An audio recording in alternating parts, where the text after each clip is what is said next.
The Man in the High Castle by Philip K. Dick, or as he's known affectionately by devotees as PKD, is perhaps PKD's most famous work, or perhaps his best known. PKD seems to me to be one of those authors where any book of his that you look at is his most famous or best-selling or best known or something. So The Man in the High Castle certainly won a Hugo, and it is very well known. When I criticize other PKDs, I did get the comment you should try The Man in the High Castle, so no, I have. This book was one of my recent book haul from Brisbane. I was quite happy with it. It's a Penguin copy. It's actually in pretty good condition. It was in better condition before I started carrying it around in my handbag to read all over the place. You can see it originally came from Borders, a very Queensland source. And it's a Penguin Modern Classics. Have I read it before? Well, I actually thought that I had read it a long time ago, but having gotten through it, I suspect I didn't. If I did read it, it was a very long time ago. I was very young. I didn't get it, and so I didn't remember it. Overall, I've got to say that this stands out as the PKD novel that I have most enjoyed. That's not high praise. I don't enjoy his novels. I like his short stories a great deal, but novels not so much. He's got a few writing characteristics that aren't my cup of tea. In short stories, they don't matter as much, and his true brilliance is envisioning scenarios or plots that are excellent. Where he falls down is in dedicating enough time and craft to making them come alive. And in a short story, that's not a problem, but in a novel, it gives him plenty of time to do the things that I don't enjoy so much, like stream-of-consciousness writing, a complete failure of grammar, or descending into madness, which is very much a PKD thing, writing thing. Anyway, regarding this book, the introduction is by Eric Brown, of whom I've never heard, in fact. I should probably have Googled him, but I haven't. The introduction is perhaps in some ways my favourite part of the reading of this. It does a great job of explaining how PKD was interested in those big themes, which confirms the opinion I'd already had, so I like that. But also explains why, and how his great themes are most normally told from very small-scale, introspective, individualized perspectives. And if you've ever read any PKD, you'll realize he does that. But the way the introduction talks about it definitely helped bring consciousness of this thing that he does into my mind. Now, also in the introduction, it was suggested that empathy for the characters is the vehicle for becoming involved in this story.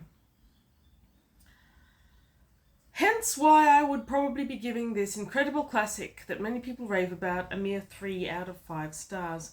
I never found any empathy for any of the characters, and I didn't think the characters did a very good job of being characters. By page 45, I made a note that I still had no empathy for any of them, and well,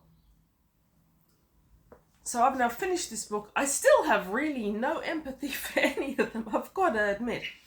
And part of that is that as characters, I can't call them stereotypes because they're not stereotypical. They're very unique and individual. But as characters, none of them seem like a real rounded human being. They're too polarized.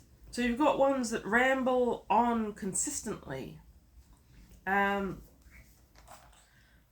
We don't have very many characters. We've got Mr. Tagomi, who is a Japanese and whose stream of thought, honor-based, I Ching-based identity cannot represent a real person. It can only represent a specific idea that PKD had about a real person.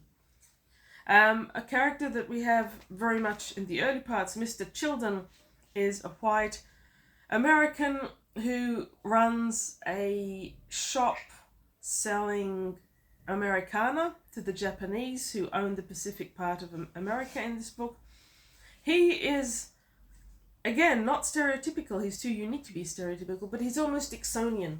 He combines all the least attractive characteristics of Fagin from Oliver Twist with Uriah Heep from one of Dickens' other books. His humble attitude towards the Japanese who he loathes but envies and tries to emulate and be like while insulting in his own head.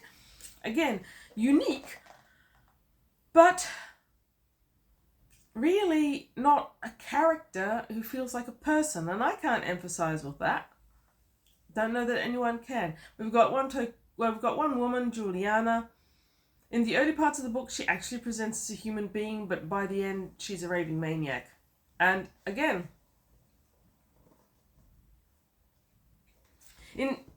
so the characters, they are individualistic in their own sphere, and within PKD's world, they're well written. But you have to really, really like PKD's strange grammar attitudes and very stream of consciousness writing to enjoy them, and honestly, I didn't very much. So this book, to me, has dated quite a bit. I've seen a number of people who say that it hasn't dated at all. I don't get this. So it's set 15 years after the ending of World War II, which was 1947. I'm just assuming everyone knows what this book is about, and that's probably not true. So Philip K.D. wrote a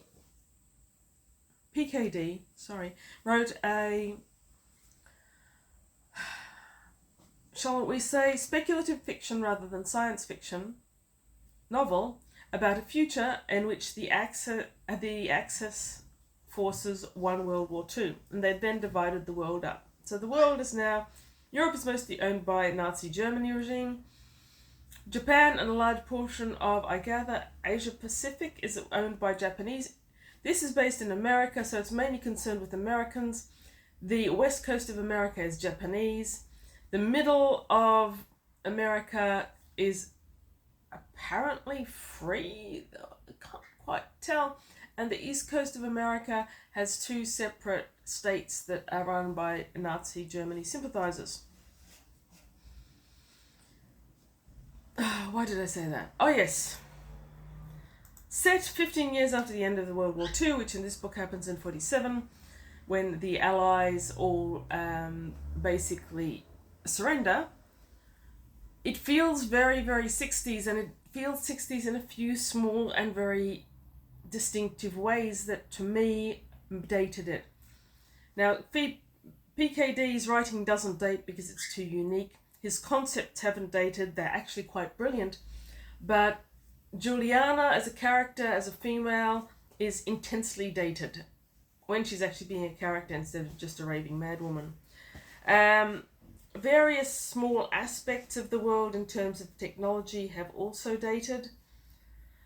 They've dated not only in terms of, yes, they are written in the 60s and they represent 60s and how PKD imagines the 60s to be the post-war to be progressing in his alternative universe, but they've dated in attitudes and behaviours as well. One way in which I would say it's dated, aside from the not good female characters, the smallness of the horizons of the people and their inclinations to credulousness and follow government agendas have dated intensely.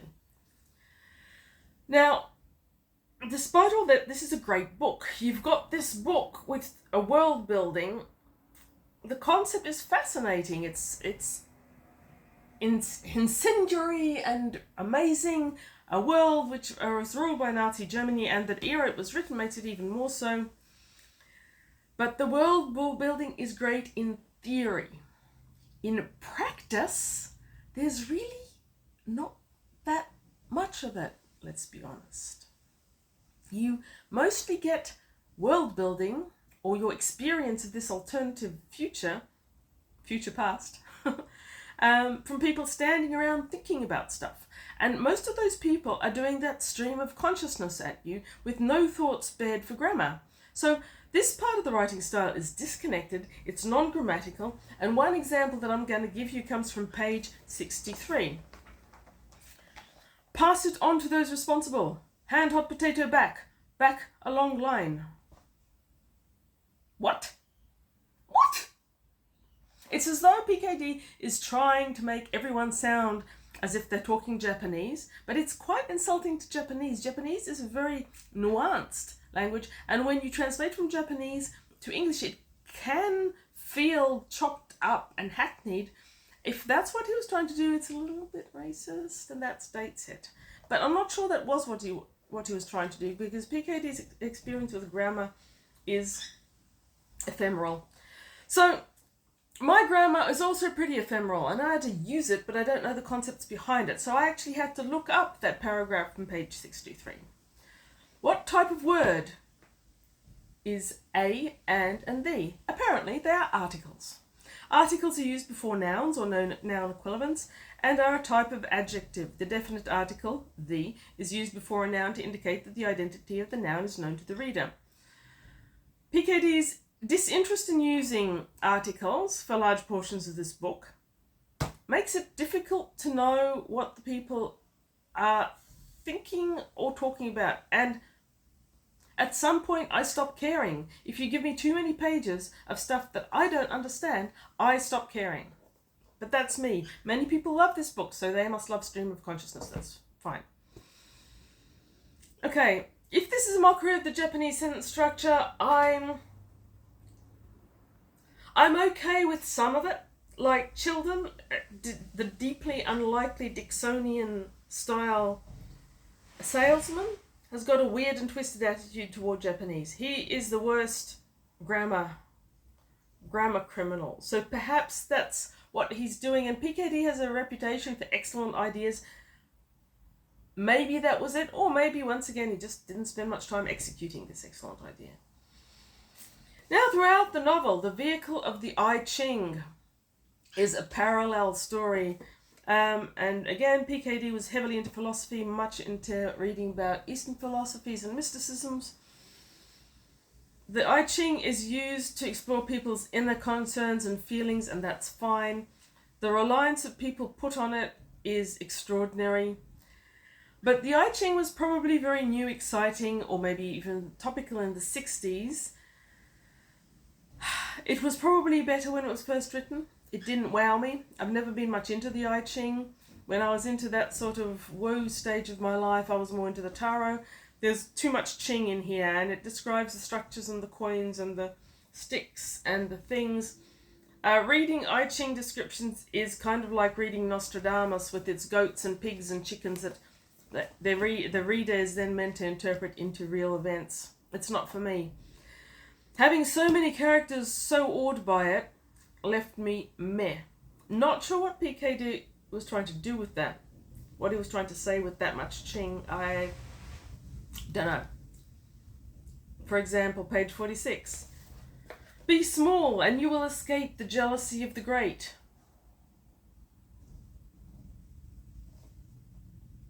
Barnum's principle in action.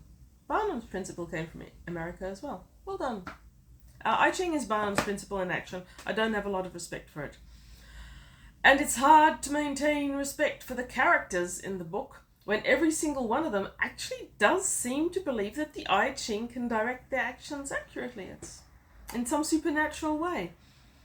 Maybe PKD was trying to say that the I Ching has replaced supernatural adherence to religion that America had in the 60s and still has today. Maybe that's it. Who knows? I don't know. If you know, tell me. I want to know. Okay, in terms of speculative fiction, this book is great. It thoroughly deserves its Hugo Award, as I said. But as sci-fi, is this sci-fi? Yes or no? Some people say yes, some people say no. And interestingly enough, that seems to be something that PKD wanted to discuss. Because inside the book, two characters, Betty and Paul, a young Japanese couple that Children gloms onto at one stage, discuss the merits of a book, The Grasshopper Lies Heavy. The Grasshopper Lies Heavy is the counterpart to this book in their world. In our world, Nazi Germany was defeated by the Allies, or the Axis were defeated by the Allies, whichever you prefer. And this book writes about a world in which they weren't. But in the world of this book, someone actually wrote about a world in which they were, and called that book The Grasshopper Lies Heavy.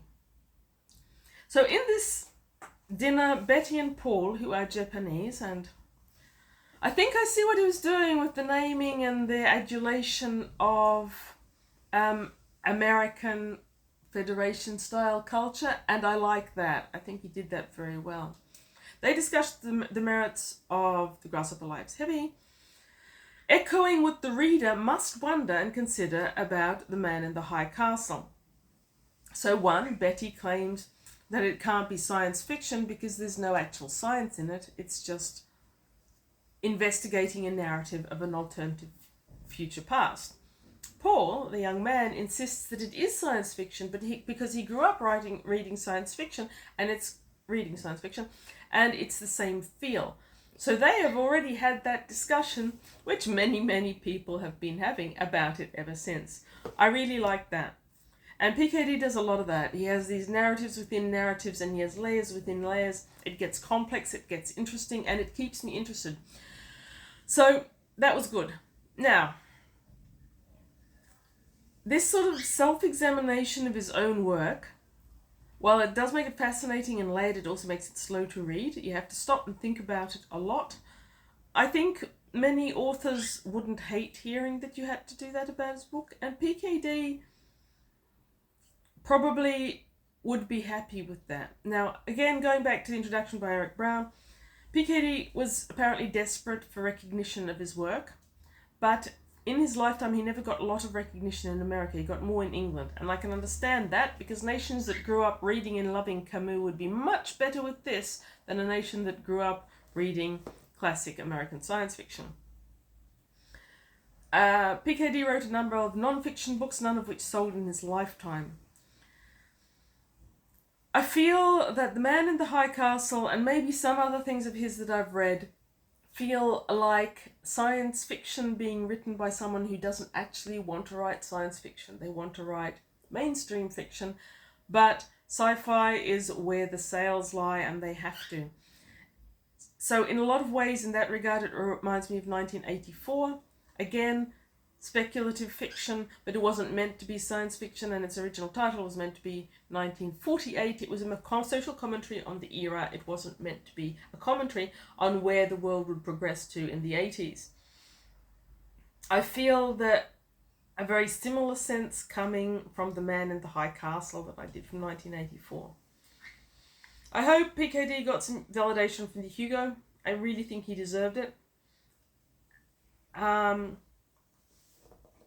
I respect him as an author a great deal, but I do think that the short stories are more my theme.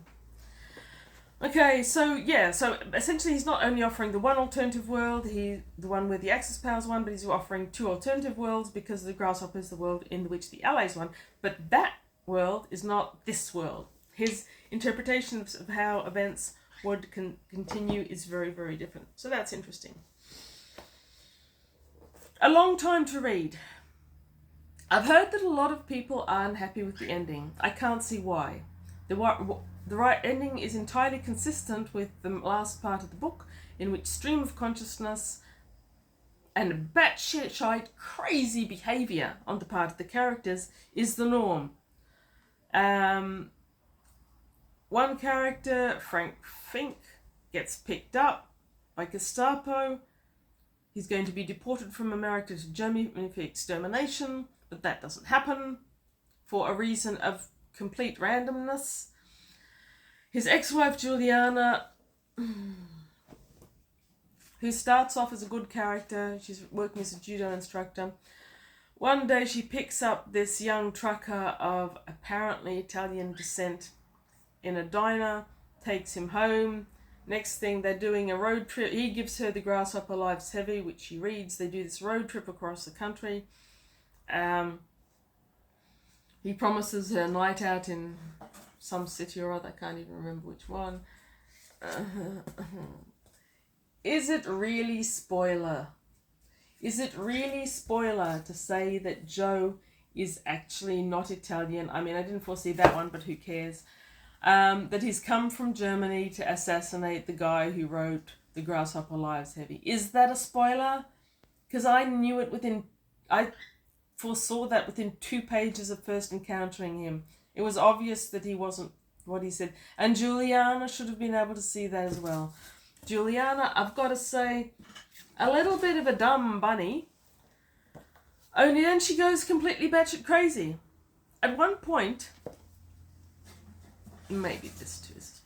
At one point, she actually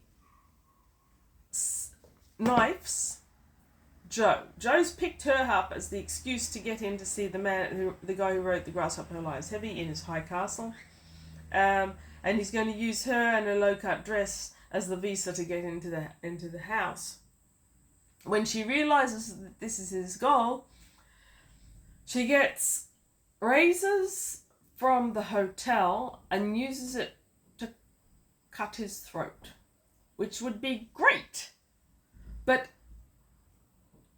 an action sort of event, something happening. I have never seen an action sequence written out over so completely. An action sequence that could have been thrilling and exciting an event is totally swallowed in Juliana crazily stream-of-consciencing at us. It's... Here's another one. Mist cleared, he peeped about. Diffusion subsided, in all probability. Now one appreciates St. Paul's incisive word choice, seen through glass darkly, not a metaphor, but astute reference to optical distortion. We really do see, astigmatically in fundamental sense, our space and our time creations of our own psyche, and when these momentarily falter, like acute disturbance of middle ear. Occasionally we list eccentrically, all sense of balance gone. There's a lot of that. You're either going to love it, and I didn't, or you're going to be bored. I wasn't. The concept is great. But I didn't hate the ending. I was just glad that it had arrived. That's not a good look for a book. So, PKD in novel form, once again, not really for me. It's a shame, because The Man in the High Castle is a wonderful concept. A future world... It's not even future. He didn't even write it as the future. He wrote it as a past, alternative world in which the Nazi Germany and Japan won the war, divided the world between them. Nazis, Germany, of course, exterminated all Jews and all gypsies. Probably all homosexuals and lesbians as well. Hitler was very anti. One of them dragged the Mediterranean and turned it into cropland. Despite that, the ecological disaster that one would expect from that action doesn't seem to have occurred, but they did that. And then, because Hitler also hated anyone of Negroid descent, they exterminated all of Africa. So, the world could have been excellent, just very lightly touched. I guess he's given you enough that you can go away and imagine in your own time. I'm sorry, not my favourite by any means. I'm glad I read it or reread it, whatever it was. I have no regrets for rereading it, or reading it, whichever it was. It will definitely leave me thinking a lot more than many more enjoyable books that I read in a couple of days. But a lot of those thoughts will be exasperated thoughts, so that's not great. Ending on a high note, on page 160, PKD presages YOLO. You only live once. Only he didn't get it in the right order. You live only once. Again, with that Eastern touch.